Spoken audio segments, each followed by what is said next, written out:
ঝুমকি এবং ঈশাকে উচিত শিক্ষা দিল অভি এবং ছুটি। থেকে রুমা এবং রুদ্র কাঞ্জিলালকে বোকা বানিয়ে ডায়মন্ড উদ্ধার করলো অভি এবং ছুটি। হ্যাপি এভার 70 দেখা যাবে আজকের পর্বে। বিস্তারিত জানতে ভিডিওতে একটি লাইক দিয়ে চ্যানেলটি সাবস্ক্রাইব করে সম্পূর্ণ ভিডিওটি দেখতে থাকুন। গল্পের শুরুতেই আমরা দেখতে পাবো রথযাত্রা অনুষ্ঠানে অভি এবং ছুটি সুন্দরভাবেই নাচে গানে আনন্দে মেতে উঠেছে। আর তখনই ছুটির কথা মনে পড়ে, আর তখনই পরীর কথা কল্পনা করতে থাকে অভি। কারণ ছুটিকে দেখলেই তার পরীর কথাই মনে পড়ে। অভি বলতে থাকে, জীবনের সব স্পেশাল অকেশনে ছোটো থেকে তোর সাথেই ভাগ করে নিতাম। জানি না কেন ওই মেয়েটার সাথে ভালোবাসা নাটক করতে করতে তোর কথা মনে পড়ে যায়। এটা বলে অভি অবাক হয়ে ছুটির দিকে তাকিয়ে থাকে। অন্যদিকে দেখা যায় রুমা এবং রৌদ্রর লোক অভির রুমে চলে এসেছে। অভির রুমের প্রতিটা কোণায় খুঁজতে থাকে ডায়মন্ড, এমনকি আলমারি লক ভেঙেও কোনো ডায়মন্ড খুঁজে পায় না। সাথে সাথে গুন্ডাগুলো ফোন দেয় রুমাকে, বলছে ম্যাডাম ঘরে নেই, কোথাও কোনো ডায়মন্ড নেই। আর তখন রুমা বলে ঠিক আছে তোমরা চলে এসো। এটা বলে ফোন রেখে দেয়। এরপর রুমা তার দাদাকে বলে, দাদা আমার মনে হচ্ছে ডায়মন্ডটা অভি নিজের সাথে ক্যারি করছে। ও প্রচণ্ড চালাক জানো তো, ও সব কিছুই করতে পারে। এরপর যা শুনে রুমার দাদা বলে, তাহলে আমাদের একটা উপায় আছে, লোক পাঠিয়ে অভিকে আঘাত করতে হবে। তখন ওইখানে লোক জড়ো হয়ে যাবে, একটা হইচই শুরু হয়ে যাবে। ওই সুযোগে আমরা অভিকে সার্চ করে ডায়মন্ডটা বের করে নিয়ে আসবো। যা শুনে রুমা অনেক খুশি হয়ে যায়। এরপর সবাই যখন রথযাত্রা অনুষ্ঠানে মেতে উঠেছে, আর তখনই ওইখানে সুযোগ খুঁজতে থাকে অভিকে কিভাবে মারবে। এদিকে যা লক্ষ্য করে ছুটি লক্ষ্য করেই গুন্ডাগুলোর চোখে একদম কতগুলো রং ছিটকে দেয়। তখন গুন্ডারা চোখে আর কিছুই দেখতে পাচ্ছে না। দূর থেকে ফলো করছে রুমা এবং রুদ্র কাঞ্জিলাল। রুমা গুন্ডাগুলোকে ফোন করে বলে তাড়াতাড়ি ওইখান থেকে চলে আসো, আর বলে দেখেছো দাদা মেয়েটা বড্ড বেশি চালাক। এরপর রুমা এবং রুদ্র ওইখান থেকে পালিয়ে যায়। এরপর আমরা দেখতে পাবো শিখা বলতে থাকে, এবার আমাদের নতুন বউর আরতির পালা। অবির মা বলে, হ্যাঁ এবার আমাদের নতুন বউ আরতি করবে। তখন ছুটির হাতে আরতি থালাটা দিয়ে দেয়। ছুটি আরতি থালাটা নিয়ে সুন্দর করে আরতি করতে থাকে। এদিকে পিছনে ঝুমকি বলতে থাকে, ছুটি আরতি কর না, একটু পরেই তো বম ব্লাস্ট হয়ে যাবে, তোর সমস্ত সুনাম একদম শেষ হয়ে যাবে। এটা বলে ঝুমকি হাসতে থাকে, কিন্তু ছুটি সুন্দর করে আরতি করতে থাকে।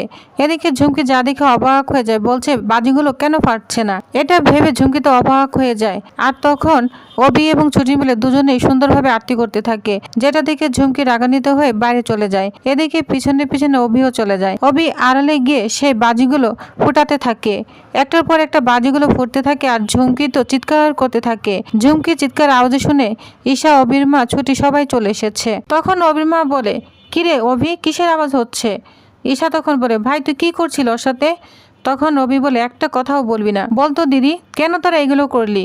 ছুটির থালায় পটকা কেন রেখে দিয়েছিস? তুই আর ঝুমকি মিলে প্ল্যানটা করেছিস তাই তো?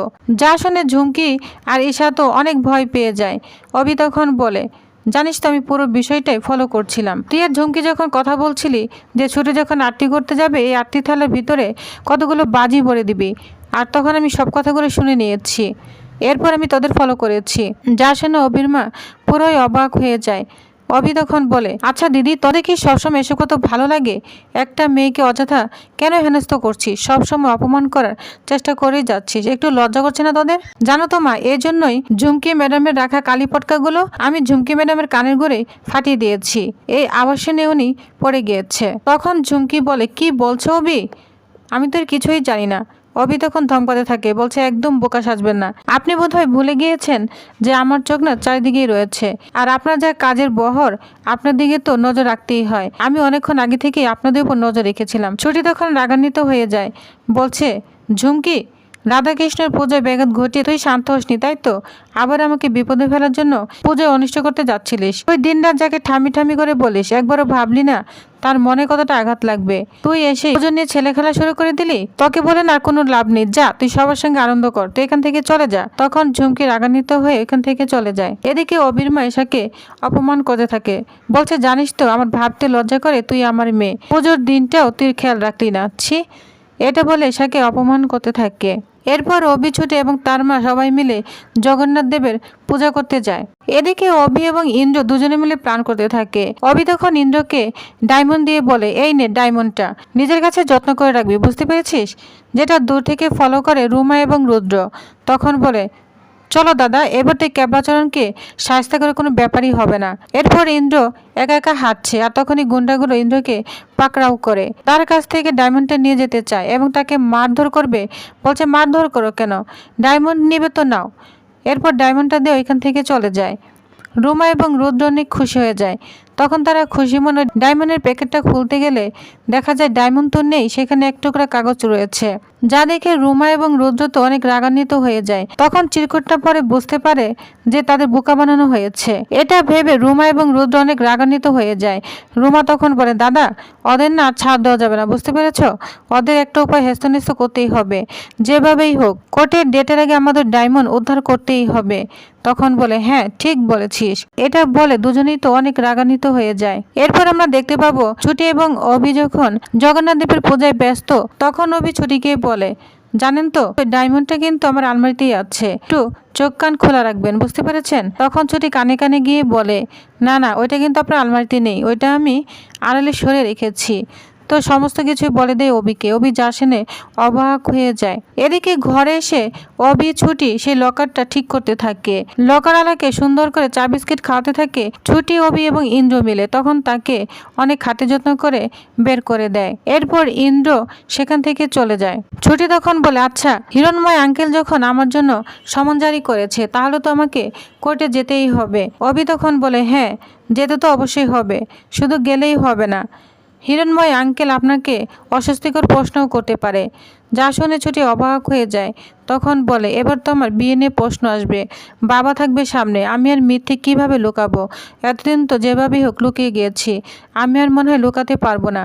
সবার সামনে আমাকে অপমান করবে হিরণময় আঙ্কেল, আমার শাখা পলা সিঁদুর তো আমাকে পরে যেতে হবে। এটা বলে ছুটি খুব কান্না করতে থাকে। অভি তখন বলে, প্লিজ কান্না করবেন না ছুটি, নিজেকে কন্ট্রোল করুন, আমার উপর ভরসা রাখুন, আমি আছি তো। হয়তো সাবিত্রী দিয়ে আপনারা আমাকে কেউ ভরসা করেন না, তবে আমি তো বলেছি আমার উপর ভরসা করে দেখতে পারেন, একবার ভরসা করে দেখুন। ডেটটা অবশ্য পিছিয়েছে, এজন্য একটু ভালোই হয়েছে। নেক্সট ডেট আসার আগে আমি অবশ্যই কিছু না কিছু একটা প্ল্যান করব, আপনি কোনো চিন্তা করবেন না, একটা না একটা ব্যবস্থা হবে। এটা বললে ছুটি অনেকটা অবাক হয়ে যায়, অবি দিকে তাকিয়ে থাকে। অন্যদিকে দেখা যায় ছুটি অবিকে ফোন করে, কিন্তু অবি কিছুতেই ফোন তোলে না, ফোনটা কেটে রেখে দেয়। আর তখন ছুটি খুব রাগান্বিত হয়ে যায়, বলছে কি ফোনটা কেটে দিল, দেখাচ্ছি মজা। এরপর আবার ফোন করলে তখন এই মুহূর্তে অবি চলে আসে, বলছে ফোন কেন করেছেন, আমি কাজে আছি, আপনি কেন বুঝতে পারছেন না? আর তখন বলে, শুনুন আপনি আমার বান্ধবী বালিশগুলো কোথায় রেখেছেন, বলুন কোথায় লুকিয়ে রেখেছেন। যা শুনে অবি বলে, শুনুন আমি আপনার জন্য নিশানাটাকে কেটে হাফ করতে পারবো না, বুঝতে পেরেছেন? এটা মাটি থাকবে। এটা বললে ছুটি তো অনেক রাগ হয়ে যায়। বালিশ নিয়ে দুজনে আবারও ছোড়াছুড়ি করতে থাকে। অবি ও ছুটির উপর বালিশ ফেঁকতে থাকে। এভাবে বালিশ ফেঁকতে ফেঁকতে ছুটি এক সময় একদম মাথা ঘুরে পড়ে যায়, যেটা দেখে অবি অবাক হয়ে ছুটির দিকে তাকিয়ে থাকে আর ছুটি বলে চিৎকার করতে থাকে। তো টিউবার্স, তাহলে কি হতে চলেছে নেক্সট আকর্ষণ আপডেটে? তো জানতে অবশ্যই আমার সাথেই থাকুন। ধন্যবাদ।